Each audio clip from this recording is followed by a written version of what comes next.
Namaste, everyone.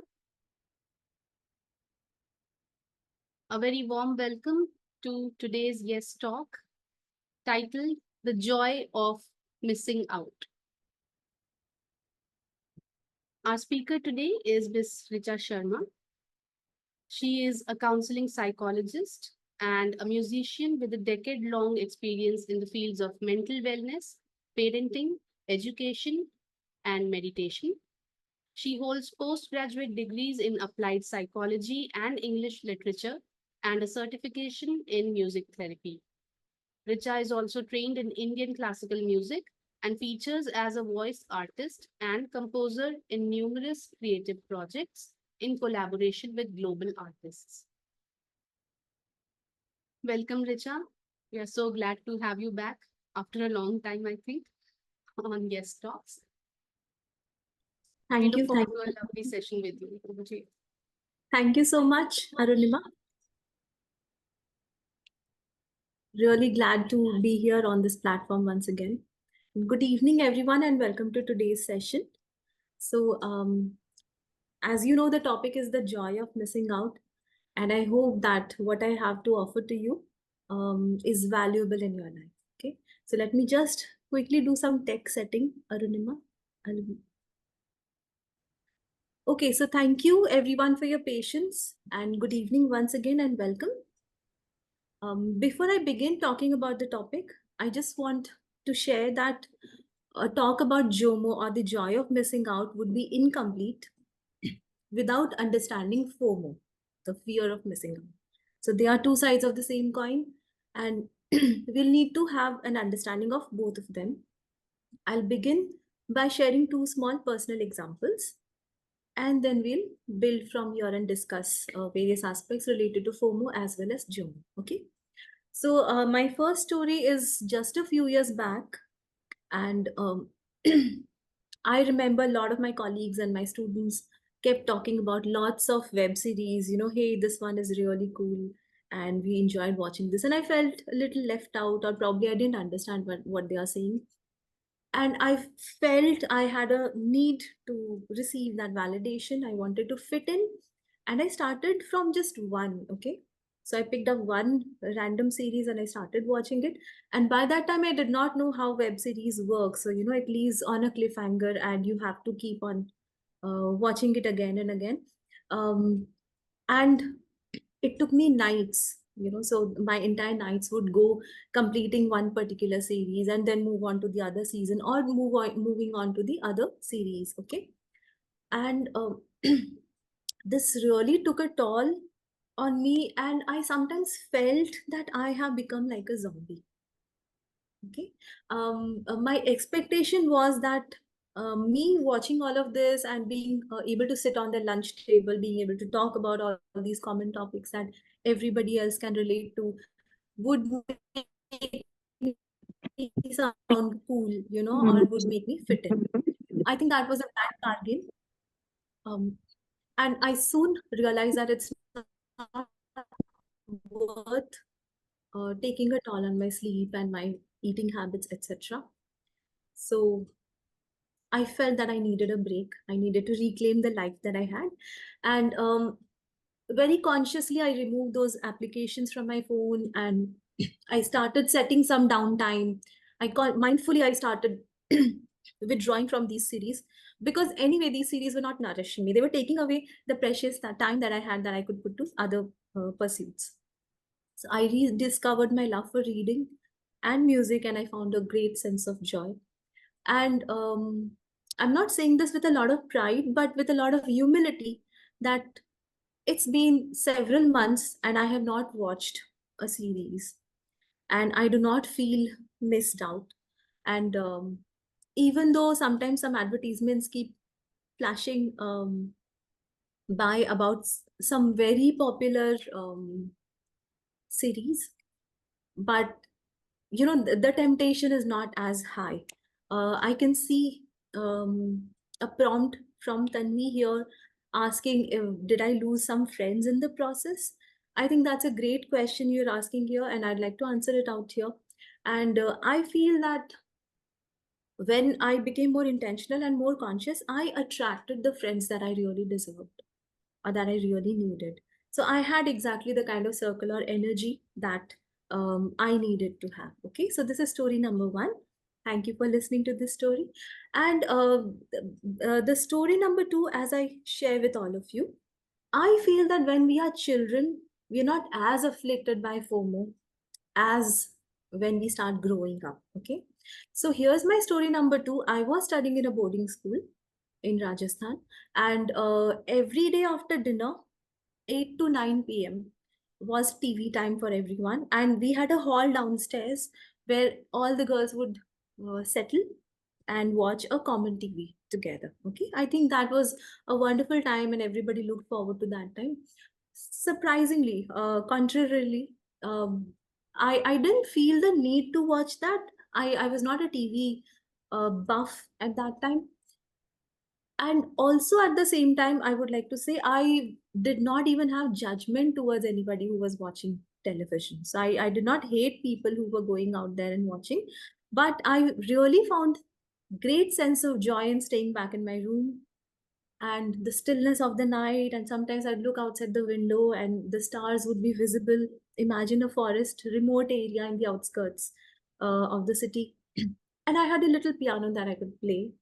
um, and that moment gave me everlasting happiness. I felt great sense of joy. And after an hour, my friends would come back and they'd talk about the series. We watched this, wow, what happened, all of that. But they would come back to me for help. We missed out on this assignment and studies, and because I had spent my rejuvenating time, I felt that I was able to help them or support them in a much better way. And unknowingly embracing the joy of missing out, deliberately not watching television at that time made me a better human being. I felt kinder and more empathetic towards people and towards things that had more meaning. And I really did not feel the need to impress or receive validation from anyone. So even when others were talking about that series or episode or the characters or how handsome the protagonist guy was, I didn't feel that I'm missing out on knowing about all of that.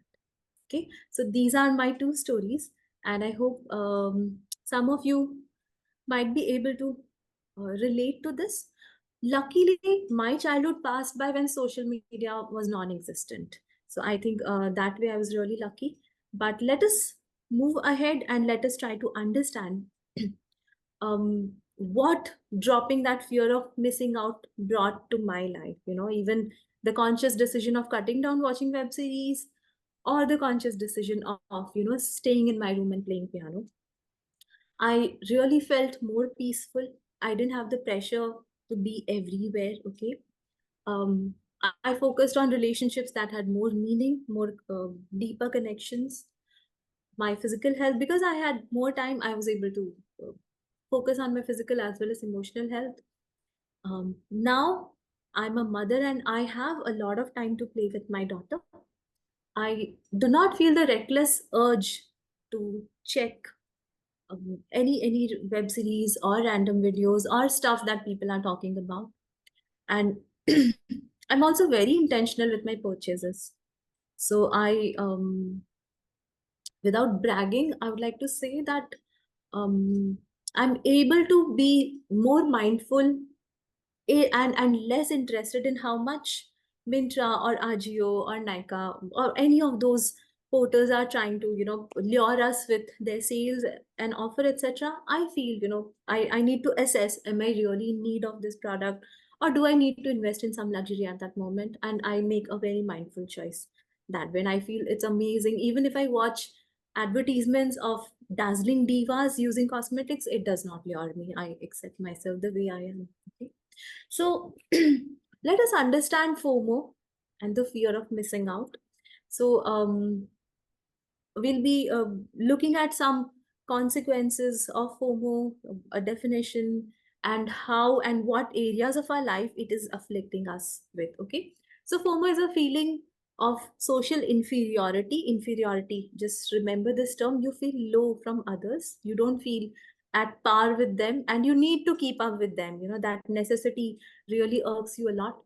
And it touches many parts of our life, from parenting, relationships, friendships, our work, and we will be discussing in detail around this. So what we do, we compare our lives with the lives of others, and we look at what activities other people are doing, what milestones other people have achieved, whether that's a course, whether that's a degree. And I have to confess out here, I have been this person. Okay, until a very recent time, um, I have been a bright student. So, any academic achievements by my peer or my friends has definitely affected me a lot. So, anytime somebody would be posting an achievement that I have not yet received, it put me at a place of FOMO. I really felt the urge, and I found myself mindlessly checking into courses, online, this certification, that course, because probably I was trying to fill my own self-esteem through these courses, okay, or through these accomplishments. Not anymore. We also compare our life with other people's social gatherings, what kind of social life they are leading, departing at night or going on picnics, etc. Their travels, the choices of fashion, relationships. I think this is one of the most important area where we feel a lot of FOMO, especially if we are in a bad or bitter relationship, or in a no relationship so far, whether by choice or whether due to any compulsion. Okay, we'll talk about this, people's salary, and people's highlight reels. And this is a point where I would like to remind that we are comparing our life, which has all the colors, all the elements, with other people's highlight reels. Nobody is putting a very negative aspect of their life on their social media. Even I don't. Because if I have a challenge, if I have a problem in my life, I'm out here busy addressing that challenge rather than putting it up on social media that, hey guys, see, this is my problem. I'll be talking to real people who really mean to me or who would help me address that challenge. Okay. So it's a very unfair comparison that we look at all unrealistic pictures or super positive images of other people, and we compare that, my 30 days are not as awesome as this person. Even they do not have such glorifying days every single day of their life, but this is what they're putting on their social media. And in this way, FOMO is actually the currency of social media platforms, and it is thriving as a result of FOMO. The more FOMO you feel, the more social media is able to thrive and blossom. Okay, the more you are feeling sad or upset by comparing your lives with other people, the more social media is blooming. Okay, and it's like a spiral. You saw one feed, you saw one post, and it's making you feel very bad, and instead of actually closing that and doing something about your own life, you really feel very bad. It's like a negative spiral, and you go on doom scrolling, you go on looking more and more into, and with the blink of an eye, hours just pass by and you've not done anything productive with your own life. Okay. Sorry. So the consequences of FOMO, what is it giving to us? It's creating a sense of insecurity. It's promoting huge feelings of inferiority. I don't have this. I don't own this flashy car. I don't own this Mercedes, or, all of the branded fancy, big villa or bungalows. You have a very low sense of self-esteem because you're attaching your esteem to these objects, just like probably at a time I was attaching mine to academic or professional achievements. Okay, it leads you to feel very inadequate about yourself, and eventually you feel dissatisfied with your life, you feel more isolated and lonely, and you feel very anxious. Okay, I hope this is clear. I hope you understood what I'm trying to share out here. So FOMO has impact on various parts of our life, and I'd like to share a few of those that I feel are very important. So the impact of FOMO on our relationships. Okay, so now what happens, because we fear missing out, we tend to go into impulsive relationships. I mean, we see that everybody else has a very glorifying relationship, a very happy one, and you might not have at a moment. And you suddenly, out of an impulse, you just want to enter into any random relationship, which is not great for you. It's not good for you. It might be very harmful for you. But just because everybody else is doing it and you want to be a fit in, you might sabotage yourself. Okay. um, Also, it leads to feelings of jealousy and insecurity. You might have a partner who is actually successful in one particular area, and see, if you are their partner, they have seen something good in you, right? But you're not feeling valuable enough.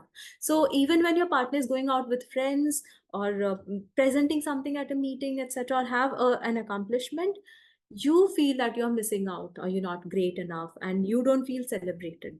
And in return, you potentially lead to more fights with your partner or arguments. Okay.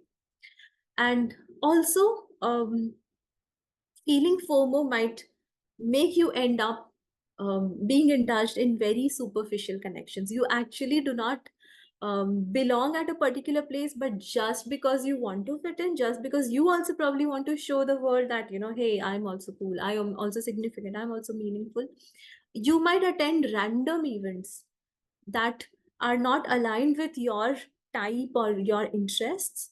But and the time that you're putting out there on those superficial connections, that is preventing you from a time or from a possibility that you could have engaged in more deeper connections with friends that were more meant for you. I think this is another area where we feel a lot of FOMO.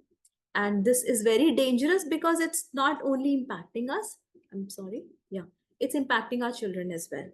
Okay, so what happens when we feel FOMO in the area of parenting? When we look at another other parent, or probably when we look at the achievement of another child, and that parent has posted it on their social media, hey, my kid won the chess tournament, or my child did really well, they are going to Japan for this yoga course, etc. Any of those, you really start feeling inferior about your parenting skills.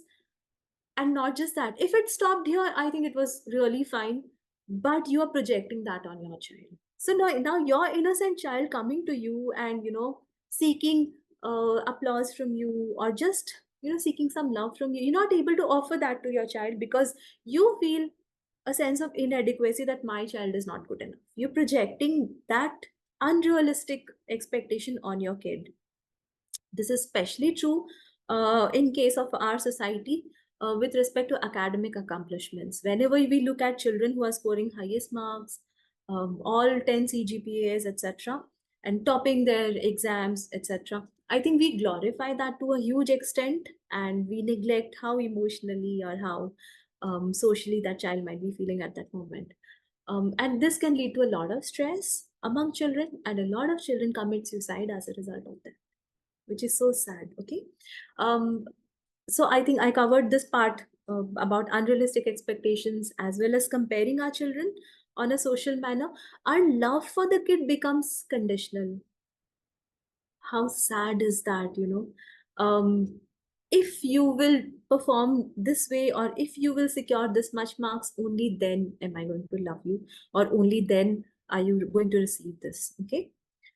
And it also impacts our engagement. I have literally seen parents who have felt a strong urge of checking into every class or every course that they possibly can send their child to. Okay. And how does this happen? The child is probably at a dance class, and they'll hear that another parent is sending their child to the art class as well, and now you also want to send your child to that class.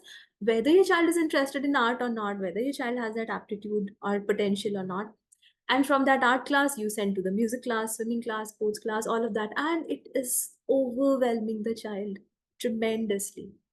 Our FOMO is overwhelming our children, and when they grow up they will also be learning this from us. They're watching us and they're learning how we are dealing with our own fear of missing out and all. FOMO affects us at workplace as well. We take on a lot of projects because we want to shine, and eventually all of us have a certain bandwidth, but we want to outstretch that, and it leads to burnout. We have a lot of current examples of real life cases where people have um, lost their lives as a result of workplace stress and burnout. Okay. It also makes us reduce our focus. We might be scrolling through social media even at work hours and looking at other people's work achievements and feeling bad about ourselves and not performing in real time. Okay, so this is how FOMO impacts us at the workplace. Now, what are, I think this is very important for all of us to understand, and I would like to say that there is no absolute state where one person is totally out of FOMO. I think all of us are a work in progress, and there's a term in Sanskrit known as spriha, okay, and that refers to spiritual jealousy, okay, which means if another person is meditating and is able to attain salvation or moksha, and this particular sadhak is not able to attain that. Okay, so what I'm trying to say here is FOMO affects everyone in all the areas. So it's not just about relationships or work. A spiritual seeker also might feel FOMO in their area. So if somebody is a content creator and they see another content creator doing really very well, they might feel that I am missing out or I'm not doing good enough. If somebody is a yoga trainer and they see another yoga trainer being super successful at that their area, it might affect them as well. Okay, so what are some factors, what are some qualities that further propagate this tendency inside us? So the first one is social comparison. When we compare this ourselves from other people, and I'd also like to say that a lot of these values are received by us from an early age. Okay, so as we grow, the kind of environment we grew in, the agents of socialization that we had, our teachers, our friends, our circle, the media that had influence, all of these things are impacting us in tremendous ways. Okay, so people with low self-esteem have more tendency to feel FOMO. If you're not aware about your own self, what are your value systems, what are your strengths, what are your weaknesses, who are you, if that area is not strong, it puts you at a greater vulnerability to feel FOMO. um, Also, I think youth, youngsters and adolescents are very very vulnerable to the feelings of FOMO because they are still exploring their sense of identity, and they do not yet know what is a right and healthy avenue to explore their identity. And in that process they might sabotage themselves by making wrong choices. They're very very prone to peer pressure. Okay, also if somebody feels very very perfect, I have to do everything amazingly, everything correctly, even somebody who's cooking at home or taking care of the household, and if you feel that my house should be spick and span, perfectly clean, you might feel strong sense of FOMO if you see your neighbor has a cleaner house or they have cooked a better dish or recipe. People who are very extroverts or highly social might have a habit or tendency to brag a lot about themselves. Hey, you know what? Last night at the party, I met this person. Okay. So this constant need, because that is making you feel good about yourself. Okay. So when somebody has that kind of tendency, you might feel FOMO if you know that, somebody else had met that celebrity at another place and you feel a strong urge, oh my God, I missed out on that. I need to just go and check in with that. Okay. Also, if somebody is using technology or screen too much, that also puts you at a greater likelihood to experience FOMO, fear of rejection, okay, and like I already mentioned, parenting and peer pressure. Okay, I would like to take a pause here, and I'd like to stop here for a while, and I'd like to be here at the screen and just check in with everyone just for a quick second. Um, has this made sense so far? You can acknowledge with a smiley, you can acknowledge with a thumbs up. This is making sense? Yeah, okay. And this is adding value. This is giving you some information. Yes, thank you, thank you, Yes, thank of course. you. Really nice to see all of you, amazing people. Yeah, okay. So let us move from here. So now that we have covered FOMO, let us come to why we are all here. Okay, we are here to learn about the joy of missing out, and I think the fact that all of us are here implies that we really value feeling more joyful. Okay, and a lot of you are already experiencing JOMO in various areas of your life. And I really appreciate all of you for doing amazing things that you are doing in your life. Okay. So, what is JOMO? It's an acronym. Just like FOMO was an acronym for the fear of missing out, JOMO is an acronym for the joy of missing out, which means you are intentionally, consciously, filtering out things. You intentionally telling yourself, hey, I don't need this, without being judgmental or without looking at that with a very strong distaste. Okay. And you want to reconnect to the more simple and immediate pleasures of life that are there out here in the present moment. Okay. And remember, like I earlier said, that FOMO is the currency of social media. Okay. So social media really wants you to feel FOMO, and the more you are out there, the more FOMO you feel. So the antidote to that is the more real life experiences you are including in your world, in your life, the more JOMO you get to experience.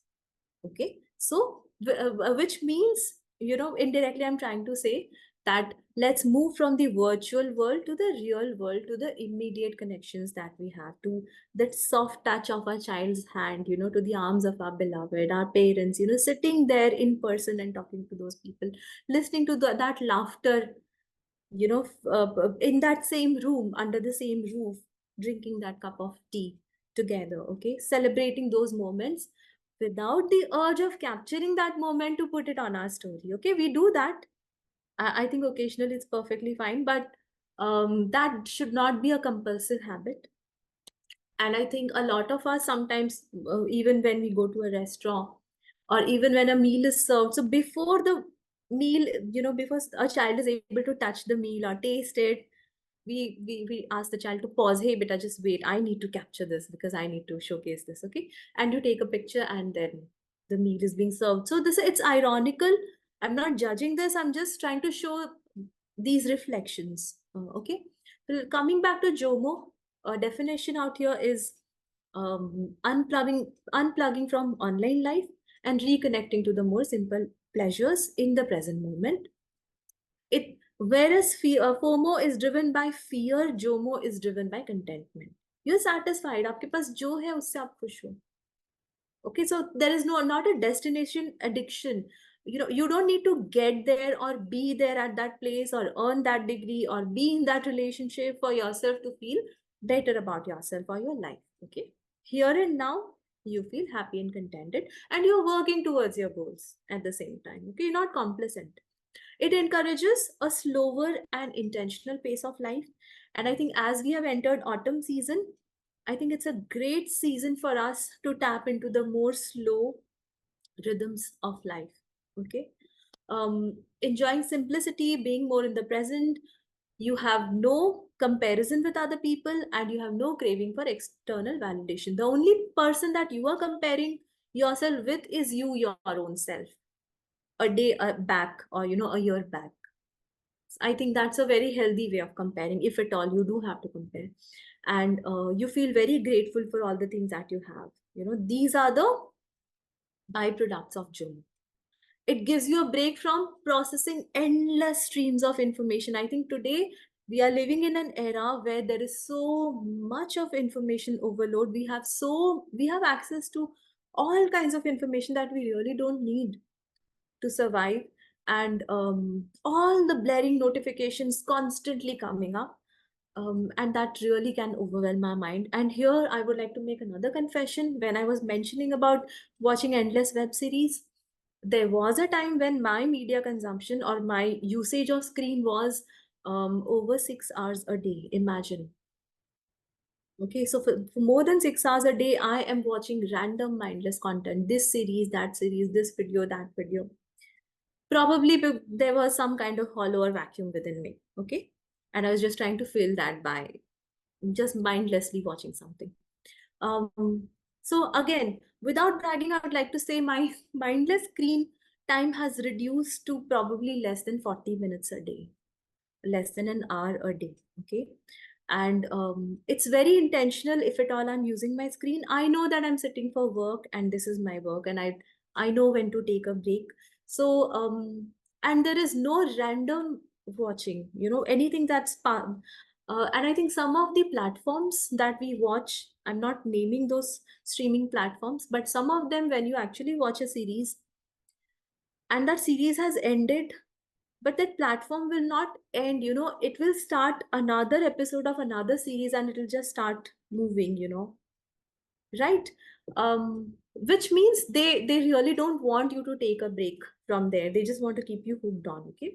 And the kind of colors and the themes, the dark content that they use, it's all very attractive, and it just wants to make us keep stay glued to the screen, okay? So here are some qualities we discussed about, some qualities of individuals that are afflicted with FOMO. Let us look at some qualities of individuals that embrace JOMO, okay? And they are no different people. These are people just like you and me, right? So people who are able to embrace JOMO are more self-aware, and you are able to reflect on this question, something like, what is bringing you more joy, what makes you feel happy. And I think a lot of us will resonate. What brings you joy? Holding the hands of your child, or looking at them, or playing with them, or talking to your parents. I think it's the real life social connections that bring us greatest joy for a lot of us. Research has backed this again and again. Does this particular activity that I'm going to engage in align with my true interest? Is it congruent with me? Okay. So if it does not align, you do not feel shamed or guilty for saying no to that activity. Okay.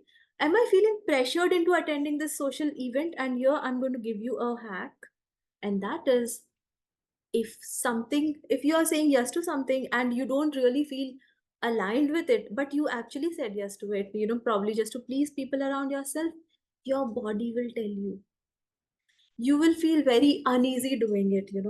You will have some kind of pangs inside. You'll have some contractions in your muscles, and if you listen to your body, you might understand that probably it's not right for me. Okay.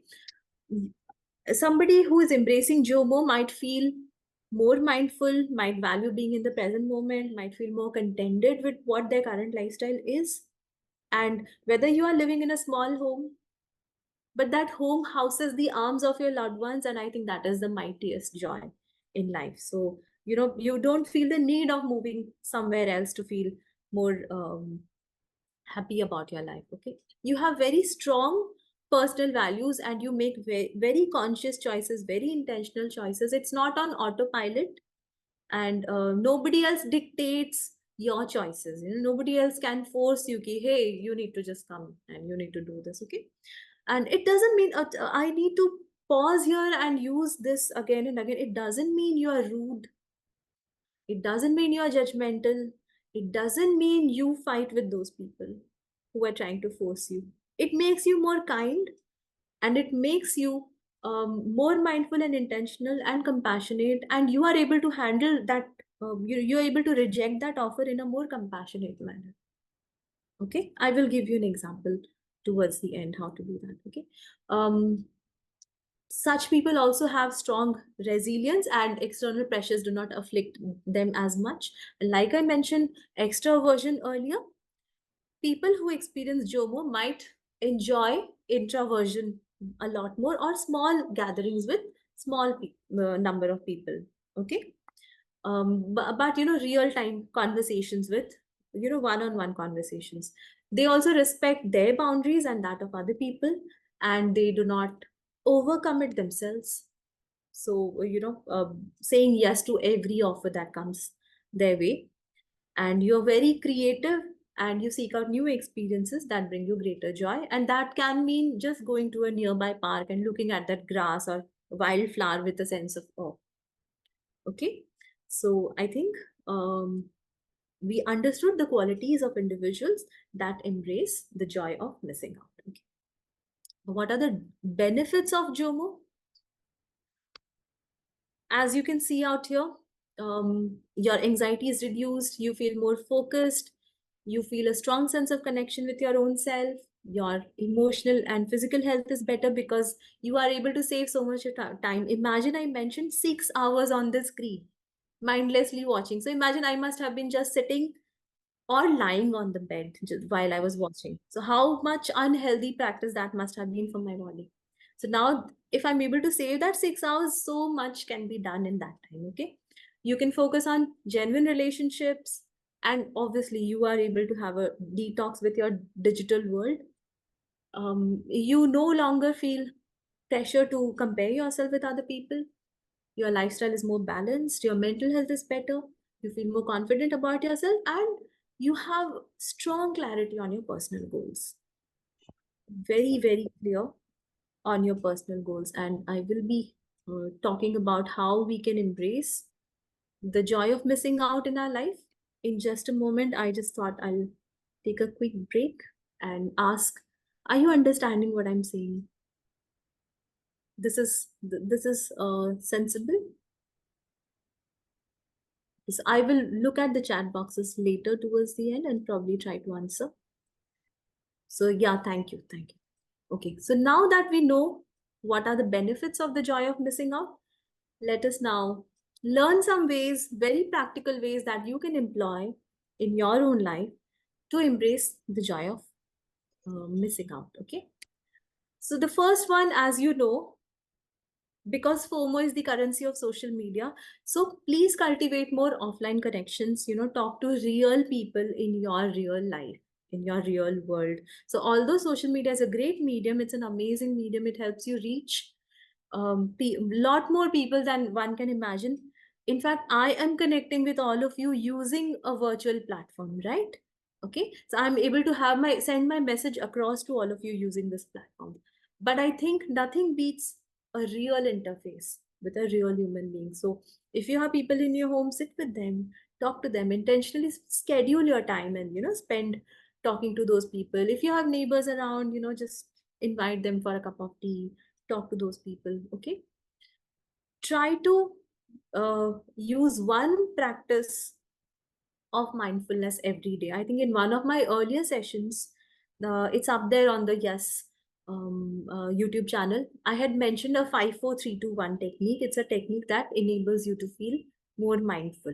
It's a grounding technique. Um, I'll probably try to share the link to that YouTube channel in the chat box. Okay.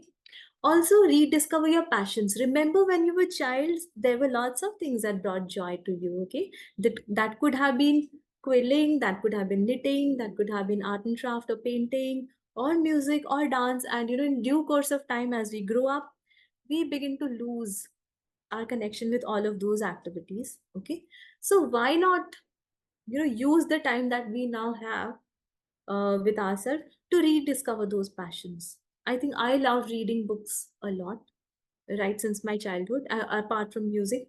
And I have consciously tried to engage my time with only these two pursuits, no matter how tempting other pursuits seem like. But I try that I'm putting my energy in these two areas because they bring me greatest joy. Okay. Also, set boundaries from social media. One practice that has helped me a lot is using downtime on my phone. So whether you're using Android or an iPhone, it will have some application that enables you to put a restriction on your daily usage. Okay, so I think iPhone has a downtime app, and even Android phone has a bedtime mode. Okay, so I think probably after 9 p.m. in the night, I try to put that bedtime mode, or at 10 p.m. Often until the morning. And if there is an emergency, it will reach to you in some or the other way, I feel. And God forbid we do not have emergencies that our loved ones need us a lot. But we can try to limit the kind of blaring notifications that keep constantly shouting at our ears. Let's prioritize genuine experiences, real experiences. I think one experience that we have started curating recently in our family is going for walk in down in the woods. So it could be a forest, it could be a park, it could be a nearby space, but we may have made it an intentional point, and we've started doing it every day. And by the time morning arrives and we're done with our daily morning activities, there's a strong need from inside that, hey, now we just need to go to that greens and just spend some time and even take a stroll or a walk and have a hearty conversation. I think you can find your own experience that adds value to your life. Okay? You can personalize that. A few more ways: be more mindful about your own core values. As a psychologist, I would suggest you can take the VIA. VIA. It's a values test, on character strengths. It's available online by VIA Strengths. I think you can just Google it and check. Also prioritize, nature walks, like I mentioned, hobbies and exercise. Say no, and it doesn't make you a bad person. So a lot of times we are saying yes to things because we just want to please the other person, and it's a vicious trap, and we feel bad, but we can't say no. Okay, I don't think it's worthwhile. Share your feelings to somebody who understands you. I think that gives a lot of perspective.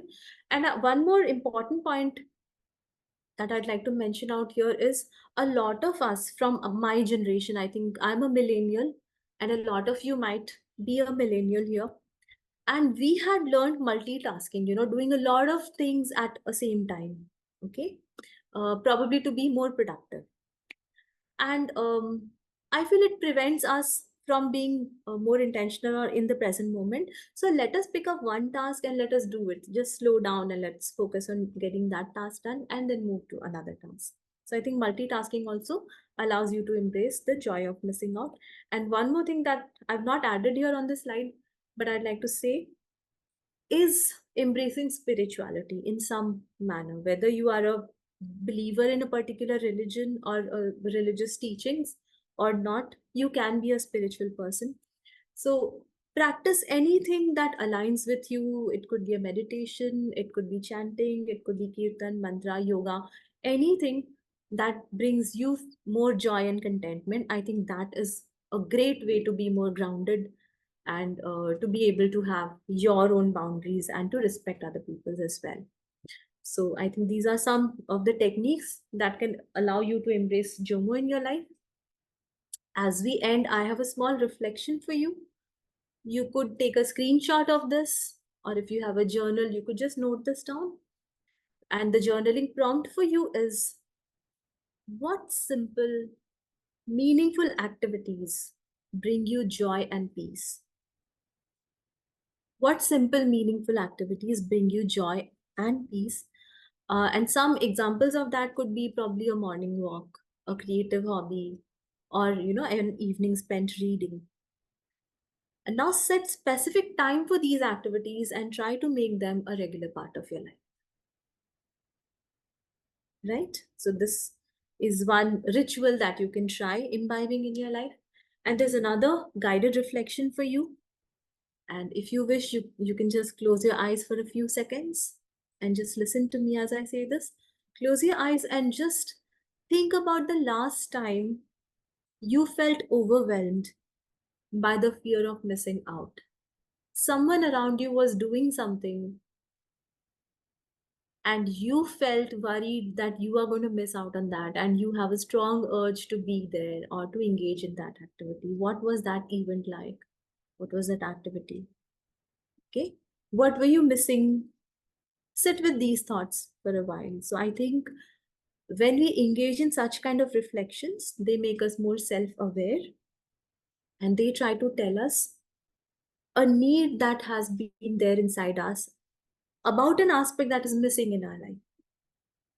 So you could use some of these reflections. You could probably talk to a therapist, you could talk to a loved one, and try to understand yourself better. Okay. Finally, I'm leaving you with a closing thought, and that is, please embrace JOMO by all means. It's really worthwhile, but embrace it with a sense of kindness. Remember to approach those people who are currently experiencing FOMO with a lot of empathy and understanding.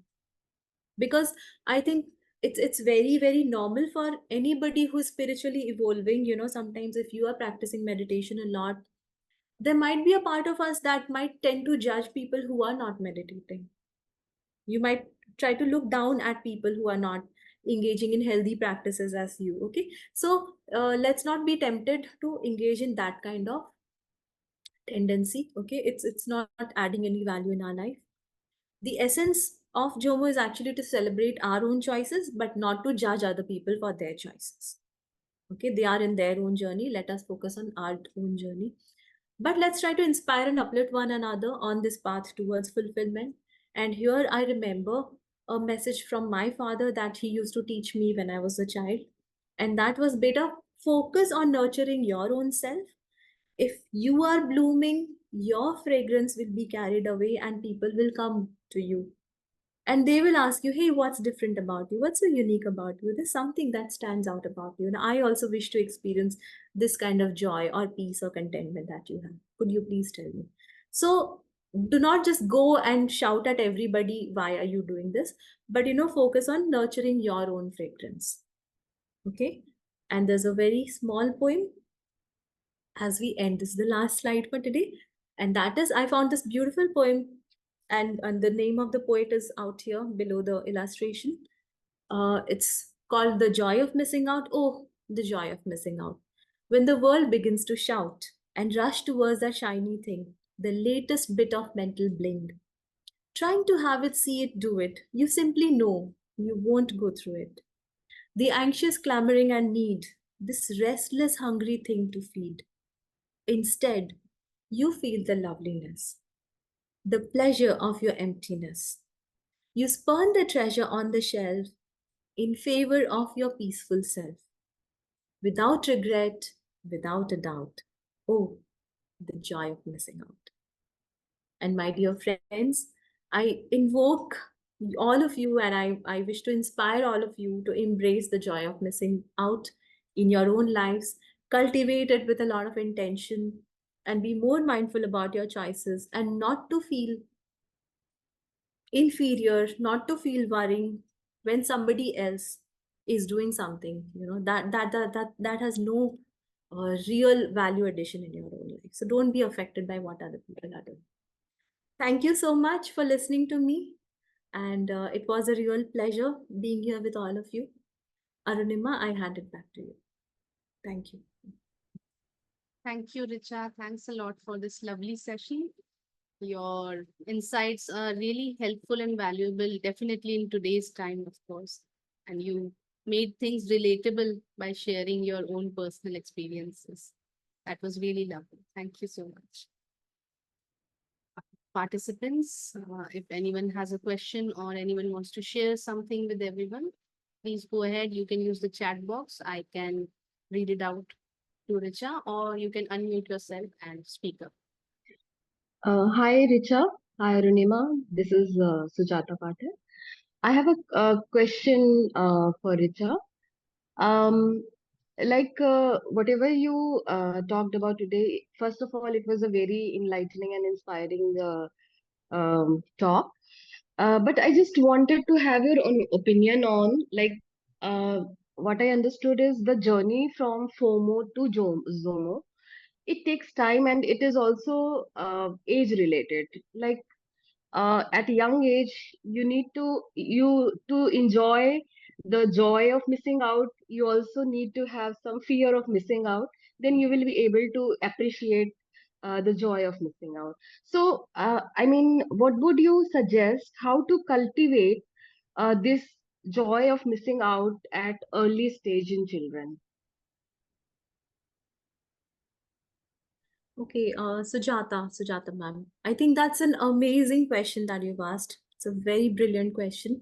How to inspire younger people to, embrace JOMO, the joy of missing out. Yes. Okay, that's a Yeah. great question, brilliant question, I would say. Um, I think the key to imbibing or inculcating any quality at an early age is self awareness. Okay, and here I think parents need to really play a very strong part.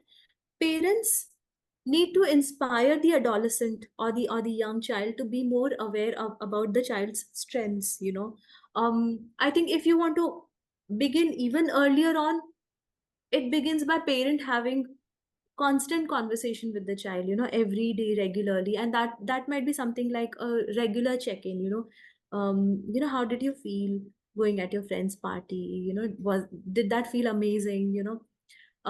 So everyday experiences that your child is feeling, you need to create a very safe space so that the child can come and confide in you.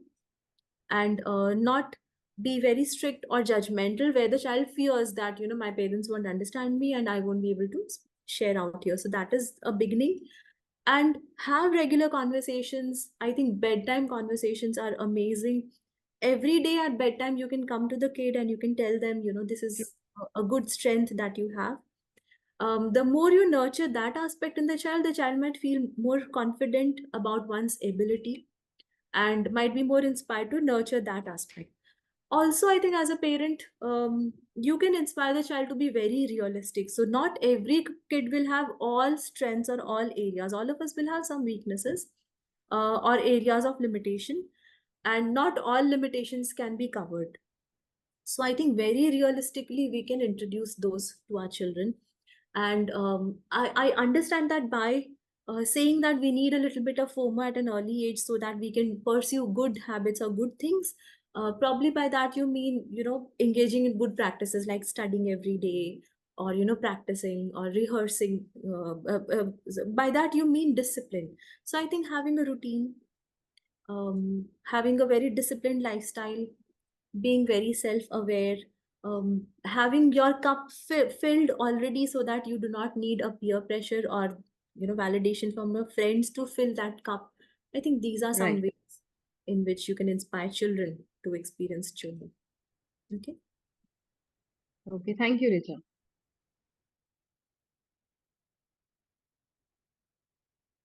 Thank you, Richa. Participants, anyone else wants to ask or share something? Please go ahead. Can I speak? Yes, please. Yeah. Thank you. Uh, I have a question or would like to know more on how to navigate through this needs. You said like when there is a fear of missing out, there is some underlying need. For example, for my case, I feel that I mostly kind of have this when I feel like someone is learning something.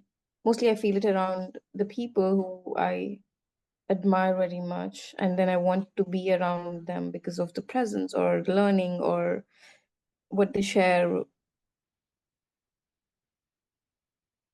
because every word seems so valuable and precious. In that sense, I feel fear of missing out on an opportunity to learn when I am not. I mean, there's so many ways to learn, of course, but I experience this. But then I realized that my need is probably that I need a teacher in like a daily presence, or like a connect, and something that sort. Does it mean that we try to then fill in the need to come out of this fear of missing out to the contentment or joy, or is it just acceptance? Is something I wanted to understand from you. Okay, so what I understand from your question is that you're probably curious to learn. Okay. um, you also probably enjoy that particular area or subject that you're learning from your teacher. Okay. um, and and you mentioned that if you miss an opportunity of learning from that particular teacher, then you feel that you have missed out on a lot on that day. um, I think curiosity is a good quality and it's worth seeking. And you could imbibe that joy of learning in your everyday, whether you're able to attend that class or meet your teacher or not. But you could engage yourself every day connecting with that particular area or subject. With respect to that particular need being excessively, leading to anxiety inside you, you're not able to feel healthy whenever you miss your class. I think that might be a strong um, the area where therapy might help. So you might need to talk to somebody who is an expert in this area to analyze some more aspects. I think just a Q&A for a 2 minute might not answer that. Okay. Yeah, thank you, Richa. Thanks for having me. Thank you. Anyone else has a question or wants to share something?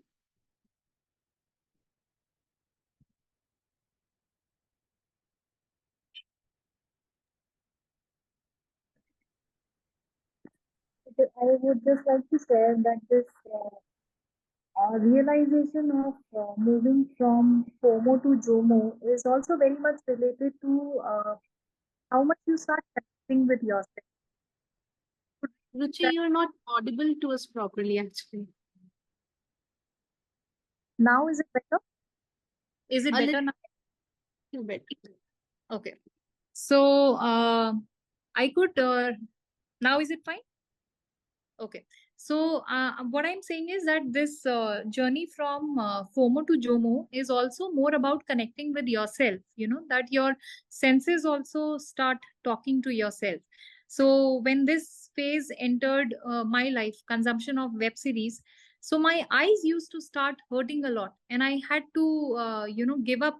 I had to connect with that sensation because it gave a strong indication to my body because whenever I was doing something important at that point of time, my eyes felt very weak.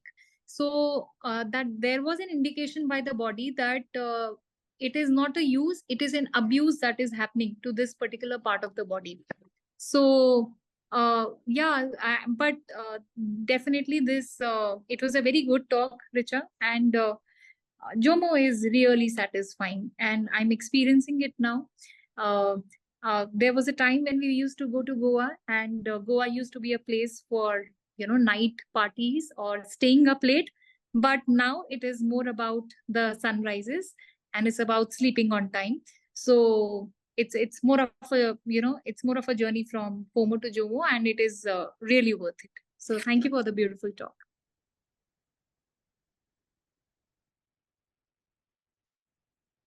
Thank you, Ruchi. Thanks. Um, So we do have Dr. Ramesh Bijlani with us in the session, but unfortunately is not able to come on video. But sir, would you like to share your thoughts? So thank you, Richa, for this talk of great contemporary interest in which you brought in not only your professional knowledge as a psychologist, but also your own personal experience as a person who has been on both sides of it, have experienced FOMO, and then have been able to rescue yourself from it and experience JOMO.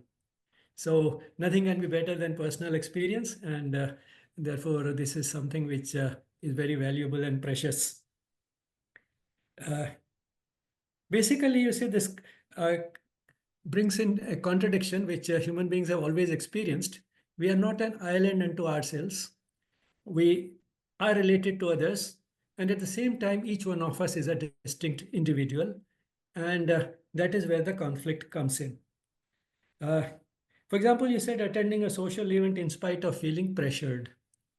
Now, since we are not an island unto ourselves, hardly anybody has all 100% of his or her own time, her time available to himself or herself. We do spend time which we may not like to spend the way we are, but because of other reasons. So this is something which we have to live with. But then at the same time, instead of taking it just as a necessary evil and then outwardly being pressured and therefore participating, and inwardly feeling uneasy and disturbed, and what we call in sometimes Punjabi kurte rehna, अंदर कुड़ते रहना, ऊपर ऊपर से अपना सब कुछ जो करना करते रहो, दिखाओ कि as if you are feeling good about it, but inside you are sulking. Now, instead of that, one can see, can this opportunity also be used? For example, we are particularly talking to a group which is a little unusual in the sense that they stand out in society, not as run-of-the-mill people, the average person, but those who are a little more spiritually conscious and are trying to walk a different type of path compared to what most people in the world do. So such people are generally, quite uncomfortable in large gatherings and try to avoid many, but at the same time, some such gatherings they do have to attend, and they can't avoid them. Now, what do we do in those situations? Instead of just attending the event and sulking within, what one can do is find a few outlets which are much more healthy, and in the process you enjoy, and also maybe end up also doing some good to the others. You do good to yourself as well as to others in that process. One is, if in the social event there happen to be a few children, start connecting with them, because the children, you see, are pure and innocent. they have a wide open psychic being, and when you connect with them, you find that you are able to spend time meaningfully. You enjoy it, and the children enjoy it, and they find that, well, all the adults were busy with each other, but there's somebody who came and noticed us and uh, joined us. So be a child with them, and you'll find you'll enjoy it, they'll enjoy it. Another way is that you try and, quickly you may discover somebody who is more or less on the same wavelength, because after all, we may be uncommon, but then we may not be the only person of that type around in that group. You'll discover each other, and then instead of circulating in the party, uh, try and spend more time with each other, and both of you will be happy. Yet another thing is that what you can do is try and look at the whole scene like a spectator and see how much variation there is in the manifestation of the divine. Because everybody there is a manifestation of the divine, just enjoy the variety and the plurality that you experience. So you experience the divine even in that atmosphere, and you find that you are at peace, and you may not like everybody, but you can still love everybody, love them as manifestations of the divine. So these are some of the things which one can do when you are attending a social event. Then, you talked about the comparison with others. Now, keeping up with the Joneses is something which is a phenomenon much older than uh, the social media, which have particularly made this problem of FOMO more acute. But then this problem was always there, and trying to keep up with others in terms of their standard of living, the activities that they have, this type of fashions that they indulge in, and uh, so on. All this, I mean, these comparisons have been there, and that's why we have that expression, trying to keep up with the Joneses. But now this has become much stronger. And this is something, which I just came across yesterday. I discovered this small little book. Unfortunately, my camera is not working. I could have shown you the cover. The title is How to Be Human in a Digital World. Hmm? Uh, and the subtitle of the book is Inner Technology, which means that in a digital world, you feel as if you are being dehumanized, and yet you can be human using what is there in the subtitle, inner technology. There's some technology available within you which can help you be human again. And when it comes to this phenomenon of FOMO, because of your comparison with others, uh, this was always there, but then actually this book brings out that those feelings have become much stronger now. And why that happens is because the virtual world actually seems to accentuate those feelings. And what the book says is, I'll read out a few lines. Our virtual worlds are also full of experiences that prompt feelings. However, these experiences and feelings are intensified because our behavior is intensified in the virtual world. The internet is like a red flag they wave in front of the bull to make him aggressive. When I feel myself getting angry, I just have to turn it off. I'm not going to let something I'm watching make me someone I don't want to be. So, if you're having extreme feelings as a result of something online, that means actually you are human. So, take it as a sign of being human, because the whole thing has been designed in such a way that you will feel get those feelings, and that's how we have all these services available, either free or at extremely low cost, because uh, we are the product being sold. But at the same time, we also have to realize that there's a lot of good that the media are doing. It's because of this, as Richa pointed out, that we are able to have this talk online. Uh, and not only that, from a wider perspective, it is these technological developments that have made it possible for us to be aware of all the good and the evil going on in the world much better than we did earlier, because there's no real barrier in communication across the world anymore. And when we learn about all the evil happening in the world, there's a reaction, and the reaction tends to oppose that evil. And when we learn about a lot of good going on in the world, we get inspired and feel like doing it ourselves too.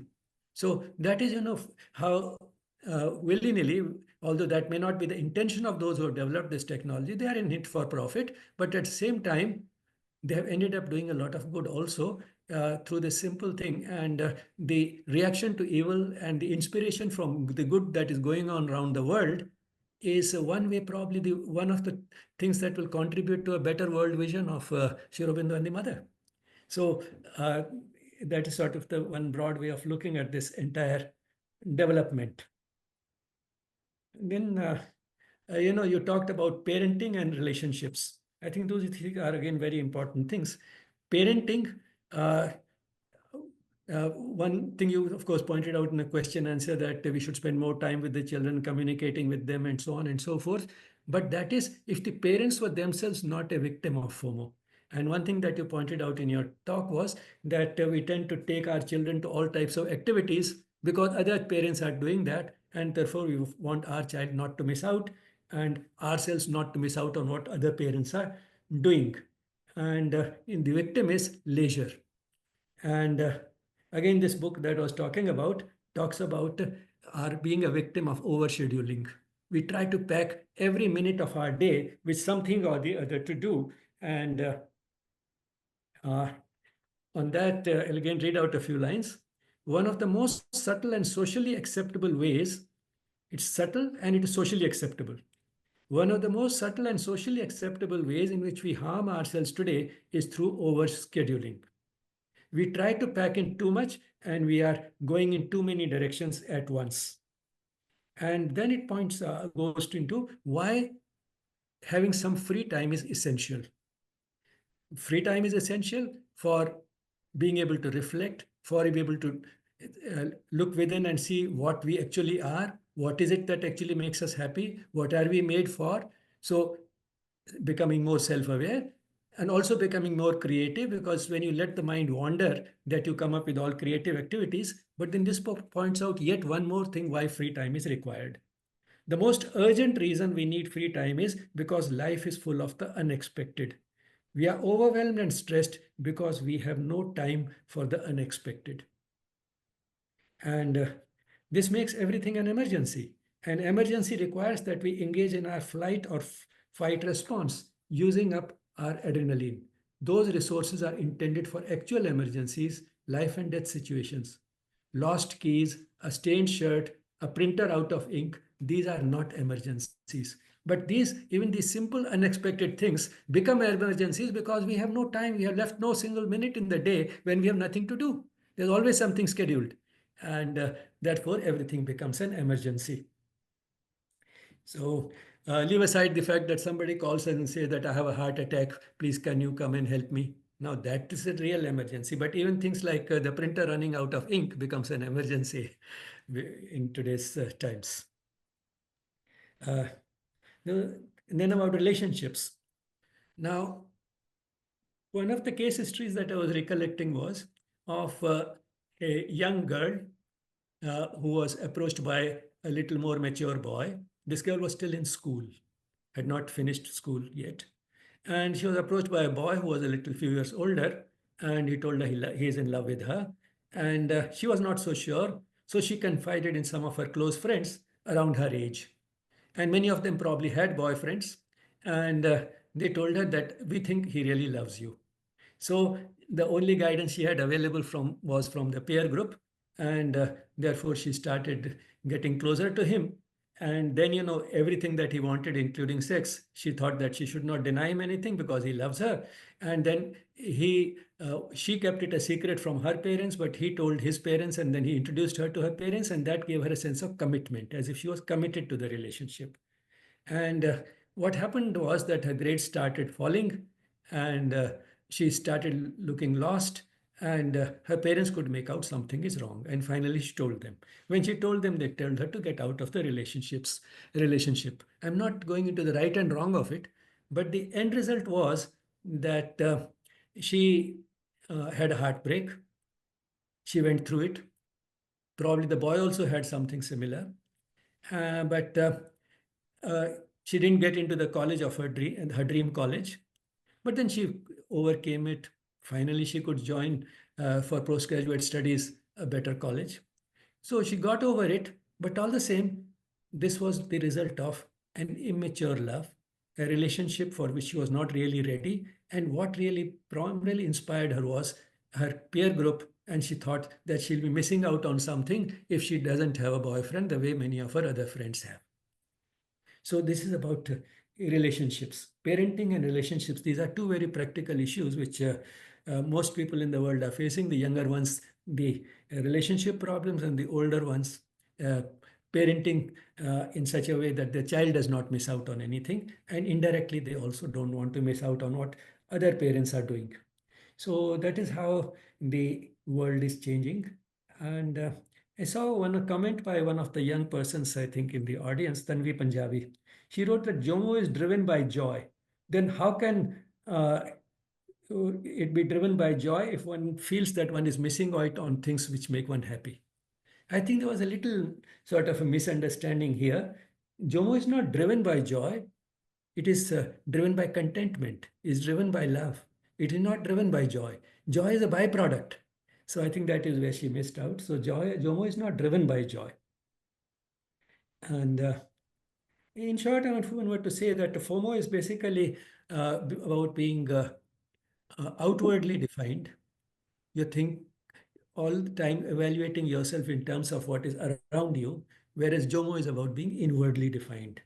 And that basic shift is what it's all about. Then you know about the FOMO and spirituality. And that's the last thing I think which I'll end. Uh, on the spiritual path, what one has to realize is that we are all starting at different levels. Very few of us will be able to complete the journey. And we all have our own path to follow. We have to carve out our own individual paths. And the rate at which we progress will also be individual. So it's such an individual journey that we do not really have to compare ourselves with others and enjoy the journey without thinking about the destination because or the rate of progress. Because the rate of progress and the destination will take care of themselves. We just have to do what we are expected to do. And if we enjoy the journey, we will not be anxious. We will not be comparing ourselves with others. And we'll enjoy the journey so much that we'll feel that, well, let me cover as much of the journey as happens in this life. But then I'm ready to repeat the journey another thousand lives if required. I'm not in a hurry to get there. So with that attitude, actually the progress is much faster and completely free of all anxiety and stress and free from this FOMO effect. So that is the attitude, or as one would say in terms of ordinary language, just keep your eye on the ball. The scoreboard will take care of itself. So that is what applies also to spirituality.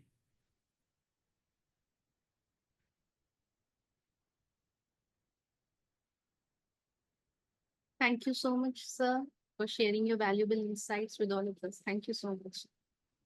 Before closing, I would like to inform that today's session's recording and all the Yes Talks recordings are published on our YouTube channel, Yes Spirituality.